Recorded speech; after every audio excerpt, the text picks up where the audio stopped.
Hello everyone, कैसे हैं आप सब लोग। आप लोगों को मैंने पहला लेक्चर दिया था जिसमें टोक्यो ओलंपिक्स के बारे में हम लोगों ने बात करी थी। जितनी भी चीज़ें आप लोगों के लिए इम्पोर्टेंट थी वो सारी मैंने यहाँ पे डिस्कस करी थी। तो आज हम लोग लेके आए हैं टोक्यो पैरालंपिक्स 2022 के ऊपर एक स्पेशल वीडियो। इसमें आपको जो भी चीज़ें एग्जाम पॉइंट ऑफ व्यू से इम्पोर्टेंट है वो सब हम लोग डिस्कस करेंगे। और इसी के साथ साथ आपको एक और चीज़ बता दूं, जो लोग ये चैनल पहली बार देख रहे हैं अभी चैनल को सब्सक्राइब कर सकते हैं ताकि आप लोगों को हर एक अपडेट मिलता रहे। सबसे पहला क्वेश्चन यहाँ पे ये राइज होता है कि ये जो टोक्यो पैरालंपिक्स गेम्स थी, ये कौन सा एडिशन था इसका। तो ये जो एडिशन था ये था 16th, जो आपको सबसे पहले याद रखना है। 16th एडिशन था। कब से लेके कब तक चला? ये चला था 24 अगस्त से लेके 5 सितंबर तक। तो ये आपको याद रखनी है पहली चीज़ें यहाँ पे। इसी के साथ अगर मैं आपको एक और चीज़ यहाँ पे बताऊं तो ये जो एडिशन था ये 2020 का था। इसको 2021 से कंफ्यूज मत करिएगा। 2021 में गेम्स हुए हैं लेकिन ये कोविड की वजह से पोस्टपोन हो गए थे। और यहाँ पे जो लोग ये चैनल JNK से देख रहे हैं, आपको एक और चीज़ बता दूं, जो आपके एग्जाम्स हैं अब लाइंड अप हैं। आप लोगों को ये मैंने मॉक टेस्ट शेड्यूल कल बता दिया था। आप लोग अगर किसी भी एग्जाम के लिए इनमें से प्रिपेयर कर रहे हैं, finance account assistant, junior assistant, graduate level, SI या फिर JSA, पटवारी या असिस्टेंट रजिस्ट्रार, तो ये आपका मॉक टेस्ट शेड्यूल है। ऑली बोर्ड की ऐप पे ये आपका टेस्ट होगा जिसमें आप लोग अपना स्टेट रैंक देखेंगे। सारा JNK टेस्ट देता है तो आप एनालाइज कर सकेंगे कि आप कहाँ पे अभी स्टैंड कर रहे हैं। और तो यहाँ पे जो लोग आप यहाँ पे देख रहे हैं इस फोटो में, ये लोगों ने बहुत ही ज़्यादा नाम रोशन किया है। इस बार के पैरालंपिक जो गेम्स हुई हैं ये अभी तक के इतिहास की सबसे बेस्ट गेम मानी जा रही है, क्योंकि जितने मेडल्स इंडिया ने आज तक टोटल जीते हैं उससे ज़्यादा मेडल एक सिंगल एडिशन में इस बार ये जीत के आए हैं। ओलंपिक्स गेम से ज़्यादा इंपॉर्टेंट है इस बार टोक्यो पैरालंपिक्स प्लेयर्स के नाम याद रखना। तो चलिए स्टार्ट करते हैं आज की क्लास को बिना ज़्यादा टाइम वेस्ट किए। सबसे पहले आपको जो बेसिक चीज़ें हैं जो समझनी है, पहला जो स्टैटिक जीके की फॉर्म में क्वेश्चन पूछा जाता है एग्जाम में कई बार, कि जो पहला पैरालंपिक गेम्स था, जो यानी कि पहला फर्स्ट एडिशन, अभी कौन सा एडिशन था? मैंने आपको बताया ये था 16th एडिशन। जो पहला एडिशन था ये कहाँ पे हुआ था? तो ये पहली बार खेला गया था 1960 में रोम यानी कि इटली में। तो ये पॉइंट याद रखना। जो इस बार का सिंबल था वो था 3 एगिटॉस, जिसे आप यहाँ पे देख सकते हैं। 3 एगिटॉस यहाँ पे आप लोग देख सकते हैं, ये सिंबल था। मोटो क्या था इस बार टोक्यो पैरालंपिक्स गेम का? तो वो था यूनाइटेड बाय इमोशंस। तो ये डायरेक्ट कई बार एग्जाम में आप लोगों को देखने को मिलेगा। आपको कोई प्लेयर का नाम नहीं पूछा जाएगा, आपसे डायरेक्ट पूछा जाएगा कि इस बार जो 2020 टोक्यो पैरालंपिक गेम थे उसका मोटो क्या था। और इसी के साथ आपको याद रखना है, जो ये आप यहाँ पे देख रहे हैं वो है सोमिटी। तो ये था इस बार मैस्कॉट पैरालंपिक्स गेम का पहला पॉइंट। इसी के अलावा प्रेसिडेंट कौन है इंटरनेशनल पैरालंपिक कमेटी के? वो है एंड्रयू पैसन्स। और प्रेसिडेंट कौन है इंडिया से? वो है दीपा मलिक। दीपा मलिक जो है ये सिल्वर मेडलिस्ट जो है रह चुकी हैं। आप लोगों के लिए होमवर्क है, आपको बताना है किस गेम में।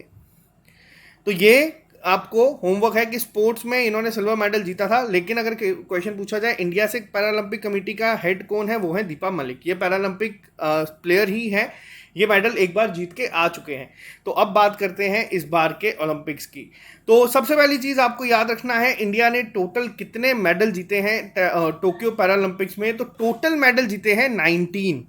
आपको ये भी याद रखना है कि इसमें गोल्ड कितने थे, सिल्वर कितने थे और ब्रॉन्ज कितने थे। 5 गोल्ड मेडल जीते हैं, 8 सिल्वर मेडल और 6 ब्रॉन्ज, और टोटल जो मेडल टैली है 19। ये आज तक कंबाइंड टोटल से भी ज़्यादा है जो इंडिया ने जीते थे। ओवरऑल पोजीशंस पे पोजीशन कौन सी रही है इंडिया की? तो इंडिया ने ख़त्म किया है इस बार 24th पोजीशन पे, जो कि एक बहुत ही अच्छी रैंकिंग है अगर हम इंडिया का पुराना कंपेयर करें उसके अकॉर्डिंग। तो ये आपको पहला पॉइंट याद रखना है। टोटल मेडल्स कितने हैं, ओवरऑल पोजीशन क्या है, टॉप किसने किया है? तो वो किया गया है चाइना के द्वारा इस मेडल टैली में।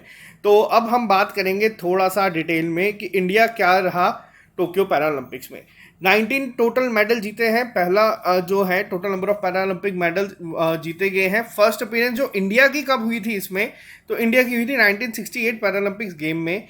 और इंडिया ने 1972 से लेके 2016 तक टोटल 12 मेडल जीते हैं। तो यही चीज़ मैं आप लोगों को बता रहा हूँ।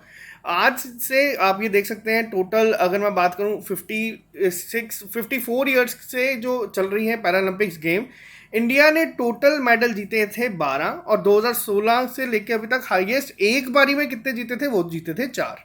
पहला पॉइंट। तो ये जो 4 मेडल हैं, 2 गोल्ड मेडल थे इंडिया पैरा एथलीट और पैरा बैडमिंटन इवेंट के, तो जिन्होंने डेब्यू किया था 2020 एडिशन में। तो अब यहाँ पे आपको मैं पूरा डिटेल में बताऊंगा। फर्स्ट कौन था, वो था चाइना। टोटल मेडल थे 207। आपको टोटल मेडल याद नहीं रखने हैं इन सब के, आपको बस ये याद रखना है कि टॉप किसने किया था इस बार मेडल टैली में, वो था चाइना। सेकंड पे था ग्रेट ब्रिटेन और थर्ड पे था यूएसए और 24th पे था इंडिया 19 मेडल्स के साथ, जिसमें 5 गोल्ड थे। अब ये जो मेडल जीत के आए हैं इनके बारे में थोड़ा सा डिटेल में बात करते हैं, क्योंकि ये नाम आपको देखने को मिलेंगे। सबसे पहला नाम आप लोग यहाँ पे जो देख रहे हैं, ये सबसे ज़्यादा इंपॉर्टेंट है, अवनी लेकारा। ये पहली विमेन बनी है, मैंने आपको बताया है जो भी क्वेश्चन एग्जाम में फर्स्ट हो, इंडियन हो और विमेन हो और साथ ही साथ में स्पोर्ट्स हो और ऊपर से गोल्ड मेडल हो, ये ऑटोमेटिकली क्या बन जाता है, मोस्ट इंपॉर्टेंट। तो पहली शूटर जो थी, आपको ये भी याद रखना है कि स्पोर्ट्स हैं, ये शूटर है, आप इन्हें यहाँ देख सकते हैं। इन्होंने, अवनी लेखारा जी ने क्या जीता है, इन्होंने जीता है गोल्ड मेडल। अब यहाँ पे आपको एक और चीज बताऊं, अब ये जीता किसमें है, आपको पूरा इवेंट याद रखना है। आपको याद रखना है इन्होंने 10 metre air rifle standing H1 event में जीता है गोल्ड मेडल, और ये पहला गोल्ड मेडल है जो इंडिया ने शूटिंग कैटेगरी में जीता है यहाँ पे, और इनकी एज सिर्फ 19 ईयर है।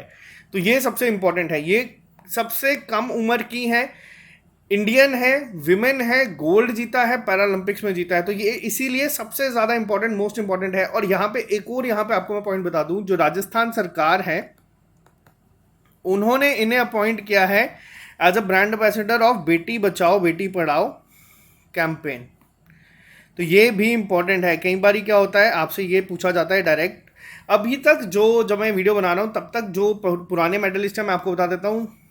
एमवे ने बनाया है मीराबाई चानू को brand ambassador, Tata AIG life insurance ने, और साथ ही साथ RBI ने जो फ्रॉड्स होते हैं उसको रोकने के लिए बनाया गया है नीरज चोपड़ा को ब्रांड एम्बेसडर। असम गवर्नमेंट ने बनाया है लोवलीना जी को, जिन्होंने अभी मेडल जीता था, ब्रॉन्ज मेडल बॉक्सिंग में, तो इनको भी ब्रांड एम्बेसडर बनाया गया है। तो आपको ये 3 नाम याद रखने हैं, बहुत इंपॉर्टेंट है, मेडल विनर हैं ये सब लोग। तो इन्हीं के साथ साथ अवनी लेखारा सबसे ज़्यादा इंपॉर्टेंट है पैरालंपिक्स प्लेयर्स की अगर हम बात करें तो उनमें से। यहाँ तक आप लोगों को ये क्लियर हो गया होगा। बात करते हैं नेक्स्ट नाम के ऊपर। अवनी लेखारा के बारे में एक और चीज़ बताऊँ, क्या इन्होंने सिर्फ गोल्ड मेडल जीता, तो नहीं, इन्होंने इसी इवेंट में 50 मीटर 3 पोजीशन H1 इवेंट में ब्रॉन्ज मेडल भी जीता। तो अब ये एकमात्र विमेन है जो 2 मेडल लेके आई हैं, जिसमें एक गोल्ड है और एक ब्रॉन्ज है, और ये दोनों के दोनों आए हैं टोक्यो पैरालंपिक्स में। तो ये इसीलिए मैं आपको बता रहा हूँ सबसे ज़्यादा इंपॉर्टेंट। अगर मैं बात करूँ टोक्यो ओलंपिक्स की, तो टोक्यो ओलंपिक्स में कौन सी ऐसी विमेन है जिन्होंने 2 मेडल जीत के लाए हैं, तो टोक्यो ओलंपिक्स में ये किया है PV सिंधु ने। इन्होंने 2016 में जीता था सिल्वर और 2020 में जीता था ब्रॉन्ज मेडल। तो ये क्या है, ये बैडमिंटन प्लेयर है। अवनी लेखारा जी जो है वो शूटर है। अगर एग्जाम में क्वेश्चन पूछा जाए कि कौन सा मेडल जीता गया था अवनी लेखारा के द्वारा 50 मीटर 3 पोजीशन H1 इवेंट में, तो याद रखना वो है ब्रॉन्ज, और वो जो गोल्ड जीता गया है वो 10 मीटर में जीता गया है। तो ये आपको याद रखना है। She is the 4th Indian to win Paralympics gold after swimmer Murlikant Petkar. अब यहाँ पे क्या है क्वेश्चन जो एग्जाम में पूछा जा सकता है, ये चीज़ें आपको याद रखनी है। जो ये क्वेश्चन है ये काफ़ी अपने आप में ही इंपॉर्टेंट बन जाता है।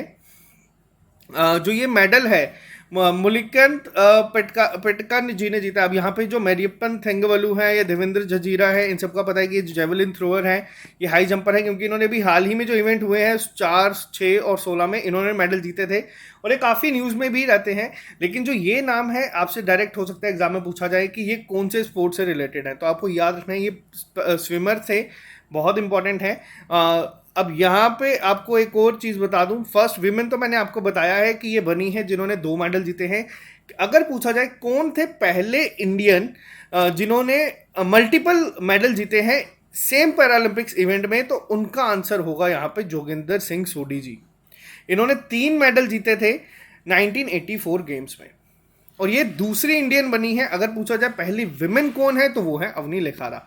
एग्जामिनर क्या करता है, क्वेश्चंस को थोड़ा सा तोड़ मरोड़ के आपके सामने लेके आएगा। तो अगर आपसे पूछा जाएगा पहला इंसान कौन है जिसने मल्टीपल मेडल जीते हैं सेम पैरालंपिक्स गेम में, बच्चे सोचेंगे अवनी लेखारा है, तो वहां पे का आंसर गलत हो जाएगा। तो इसका आंसर होगा जोगिंदर सिंह सोढी, जिन्होंने 3 मेडल जीते थे 1984 के इवेंट में। तो बात करते हैं यहाँ पर नेक्स्ट क्वेश्चन के ऊपर। अब इनका नाम आप लोगों को याद रखना है।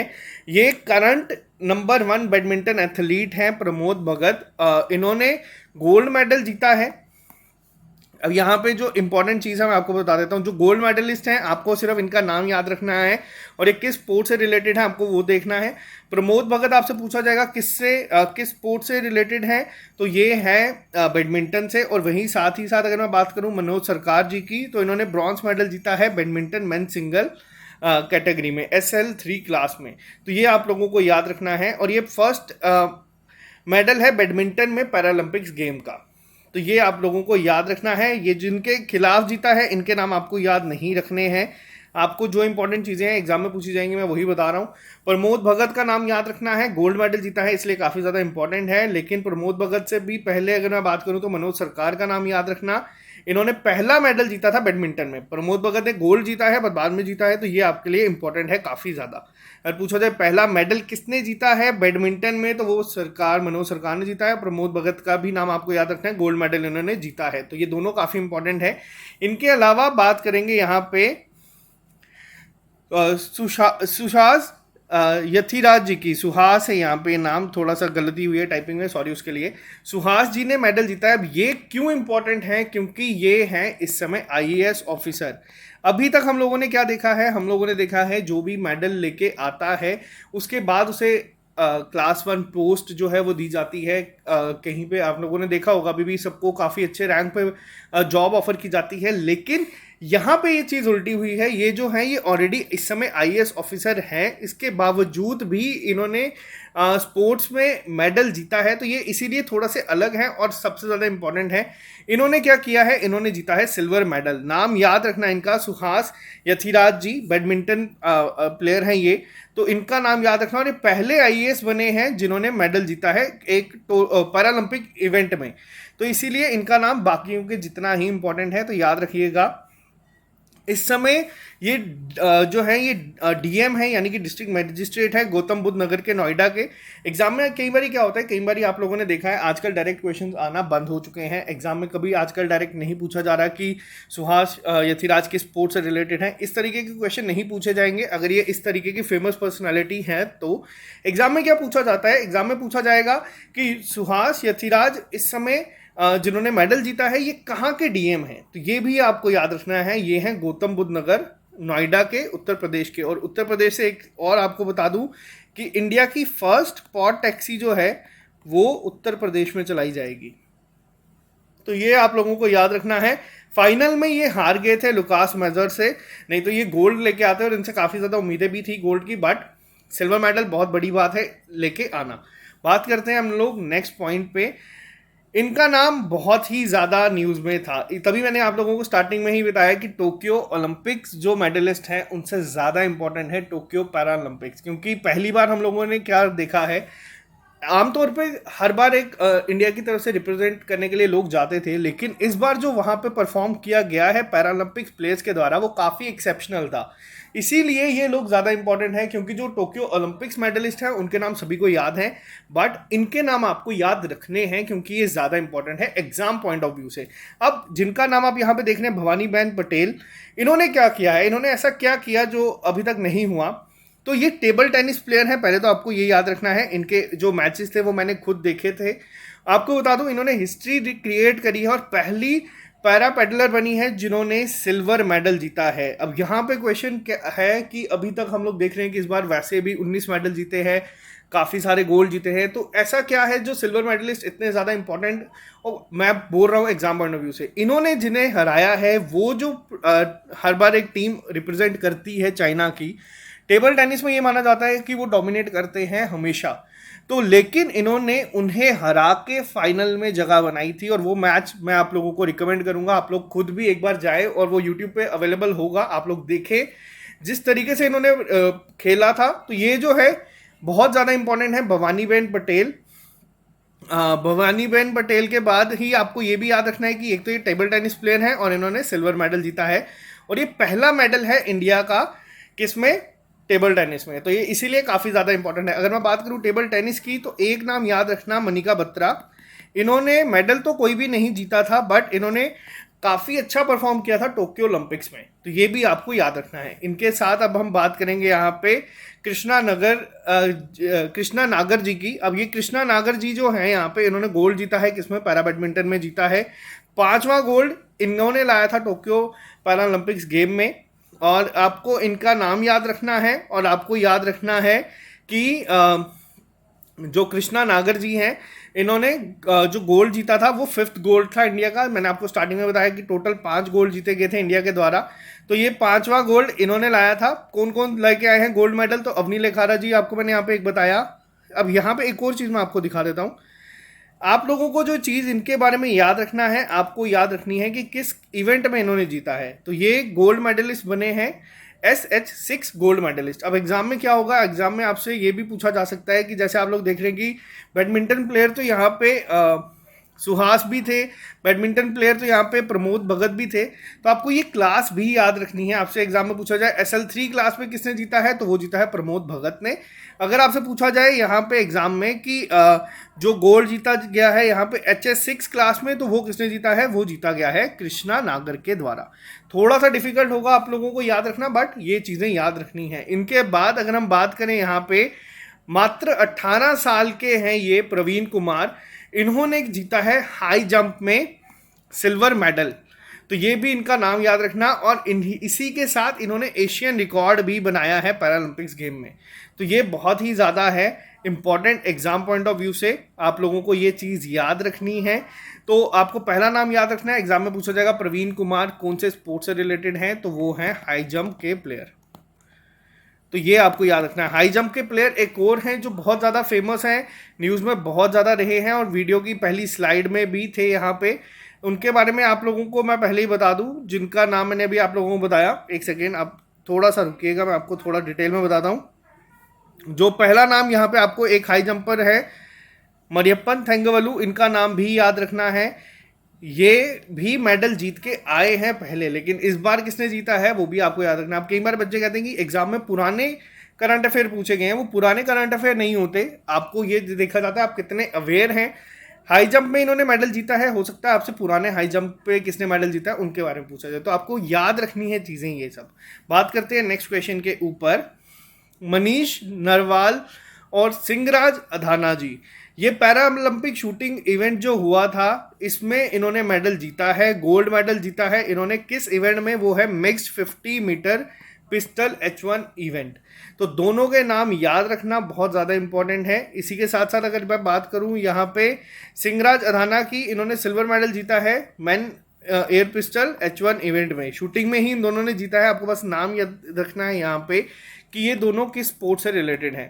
तो ये दोनों जो आप यहाँ पे देख रहे हैं, इन्होंने जीता है शूटिंग में, तो आपको इनसे इतना ही याद रखना है। जो मेडल विनर हैं इनके बारे में आपको ये चीज़ें याद रखनी है। अवनी लेखारा बहुत ज़्यादा इंपॉर्टेंट है, भवानी बहन बहुत ज़्यादा इंपॉर्टेंट है। बात करते हैं यहाँ पे वापस से पुराने स्टार इंडिया के मरियप्पन थंगावलू की।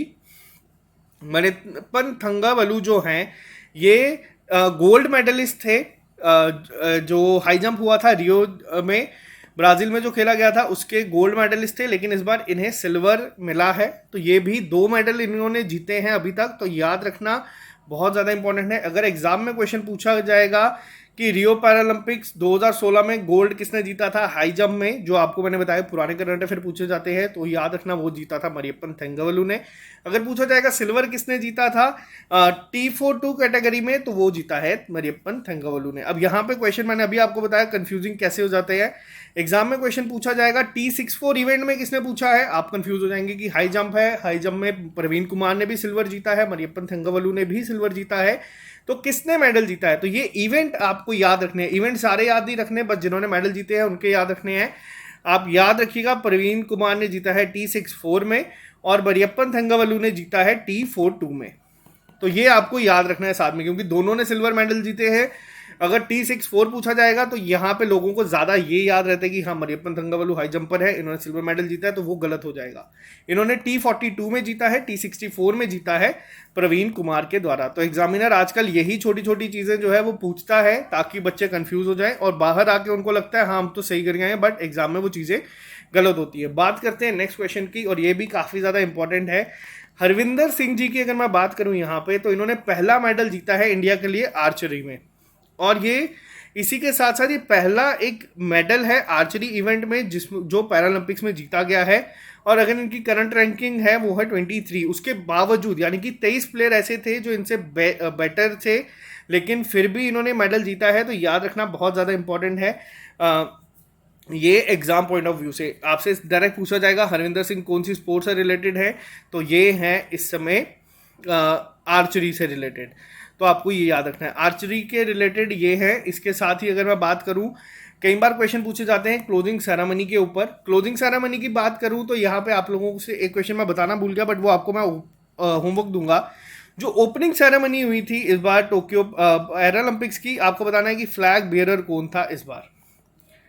तो आपको बताना है ओपनिंग सेरेमनी में कौन था। क्लोजिंग का मैं आपको बता दूं, मैंने आपको बताया सबसे इंपॉर्टेंट है अवनी लेखारा जी, क्योंकि इन्होंने 2 मेडल जीते हैं, एक गोल्ड जीता है, एक ब्रॉन्ज जीता है, वुमेन है, उसके साथ इन्होंने पैरालंपिक्स में जीता है, इसीलिए इन्हें फ्लैग बेरर बनाया गया था क्लोजिंग सेरेमनी का 2020 पैरालंपिक्स गेम का। और क्लोजिंग सेरेमनी के दौरान जो यूरिको कोइके थे गवर्नर ऑफ टोक्यो, वो जो थे उन्होंने किया था पैरालंपिक फ्लैग को मार्च, तो as a mayor of Paris. तो यहाँ पे ये चीज़ें आपको याद नहीं रखनी। अब यहाँ पे पूछा जाएगा कि नेक्स्ट एडिशन कहाँ होगा। देखो जहाँ पे ओलंपिक्स होते हैं वहीं पे पैरालंपिक्स होते हैं, तो ये आपको याद रखना है।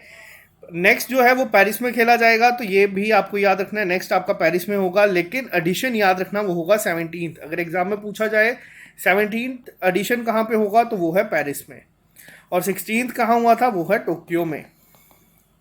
तो वैसे ही मैं आपको एक बार बता दूं, अगर आपसे पूछा जाए ओलंपिक्स का ये कौन सा एडिशन था, तो ओलंपिक्स का था ये 32nd एडिशन, जो टोक्यो में खेला गया था 2020 में हुआ है। बेशक 21 में आपको कोई लेना देना नहीं, आपको बस 20 याद रखना है। यहाँ पे 33rd कहाँ पे होगा, पेरिस में होगा 2024 में। 34th कहाँ पे होगा, तो ये होगा लॉस एंजलिस में 2028 में। और जो नेक्स्ट होगा वो होगा 35th एडिशन, यानी कि ऑस्ट्रेलिया में ब्रिस्बेन में 2032 में। तो ये आपको एक सीक्वेंस याद रखना है। पैरालंपिक्स भी यहीं पे होंगे, ये 16 था, ये 17 था, तो ये 18 होगा, ये 19 होगा। तो ये इस सीक्वेंस में आपको याद रखने हैं। सिंपल सा तरीका है याद रखने का। 32 का हाफ है 16, तो आपको ये याद रखना है। अगर 32nd एडिशन यहाँ पे था तो 16 यहाँ पे, फिर आप इसको एक एक बढ़ाते चलना, तो आपको ये याद हो जाएगा। बात करते हैं यहाँ पे नेक्स्ट पॉइंट पे। पहली बार रेफ्यूजी पैरालंपिक टीम ने भी पार्टिसिपेट किया, जिसमें टोटल 6 एथलीट थे, 5 मैन 1 वुमेन। तो ये भी आपको बस याद रखना है कि रेफ्यूजी टीम ने भी पार्टिसिपेट किया था। तो ये थे आपके सारे इंपॉर्टेंट करंट अफेयर्स पैरालंपिक्स को लेके। जितनी भी चीज़ें आपको पता चलनी थी या पता चलनी चाहिए वो सब मैंने यहाँ पे डिस्कस किया है। आप लोगों को अगर ये वीडियो पसंद आती है तो इस वीडियो को लाइक कर दिया करें। अगर ये चैनल पसंद आता है तो इस चैनल को सब्सक्राइब कर दीजिए करें, ताकि आप लोगों के लिए मैं हर एक अपडेट लेके आता रहूं इसी तरीके से। तो चलिए आज के लिए सिर्फ इसको इतना ही रखते हैं। बहुत देर से बच्चे डिमांड कर रहे थे कि एक वीडियो होनी चाहिए जिसमें पैरालंपिक्स जो मेडल जीते हैं वो सब हम डिस्कस करें।